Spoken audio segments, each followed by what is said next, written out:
Blimey, the absolute spiffle-cocking nerve of these people. At precisely 6:56 p.m. on May 8th, our idiot-in-chief Trump sacked Carla Hayden, the first woman and African-American to lead America's most prestigious book collection, via a bunkum two-sentence email. Carla, on behalf of President Donald J. Trump, I am writing to inform you that your position as the Librarian of Congress is terminated effective immediately. Thank you for your service. Like firing someone who's managed 173 million books deserves the same effort as cancelling your newspaper delivery. I'd rather lick my own backside than be that discourteous. The White House claims she's been pushing concerning diversity, equity and inclusion initiatives and, wait, what's this absolute codswallop? Putting inappropriate books in the library for children. Are you having a laugh? I'm not being funny, but the Library of Congress isn't some village lending library where kiddies check out Peppa Pig picture books, you daft muppets. It's our nation's research archive that collects every book published in America for copyright purposes. I'm proper gutted about the state of leadership that doesn't understand basic institutions. Makes me want to curl up in my favourite cardboard box and ignore the world, honestly. But meow, there's more jaw-dropping bollocks. Just 2 days after binning Hayden, Trump also sacked Shira Perlmutter, head of the United States Copyright Office. Why?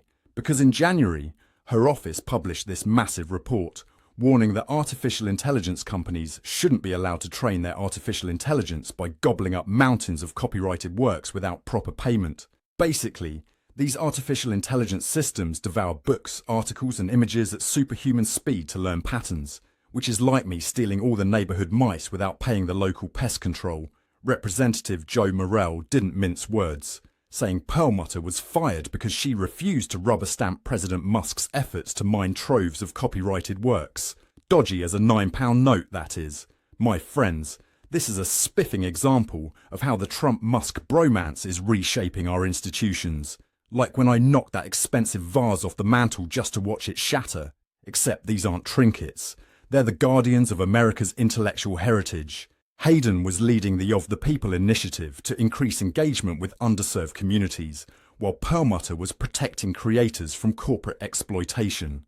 If you're enjoying this deep dive into governmental toffery, be a proper mate and hit that subscribe button. I promise to keep clawing away at the truth like it's my favourite scratching post. These firings align perfectly with Project 2025's blithering agenda to reshape government institutions. The blinkering timing is no coincidence in it. This is classic authoritarian playbook. Sack the regulators, install your chums, and Bob's your uncle. Suddenly Musk can train his artificial intelligence models on millions of books, songs and films without paying the creators a single farthing. The economic impact on artists and authors would be catastrophic, like someone stealing all my yarn and expecting me to be chuffed about it. House Minority Leader Hakeem Jeffries called the firing a disgrace, while Senate Minority Leader Chuck Schumer labelled it an attack on guardrails of democracy. They're spotting the pattern. This is Trump's wider campaign of binning officials who won't bend the knee. And let's talk about the blithering irony of claiming to protect children from inappropriate books at a research library that doesn't even lend books. It's like accusing me of hoarding dog treats. Absolutely mental, since I find canines utterly perplexing. This isn't about protecting kiddies. It's about our fascist wannabe dictator purging anyone who stands for diversity or intellectual property rights. The real question is, what's next in this cock-wombling catastrophe? Will the Library of Congress become a propaganda factory? Will our creative industry collapse when artificial intelligence companies can nick their work without payment? One thing's certain, these firings are as suspicious as a cat with feathers in its mouth. And this feline investigator smells a musk-scented rat all over this litterbox of corruption.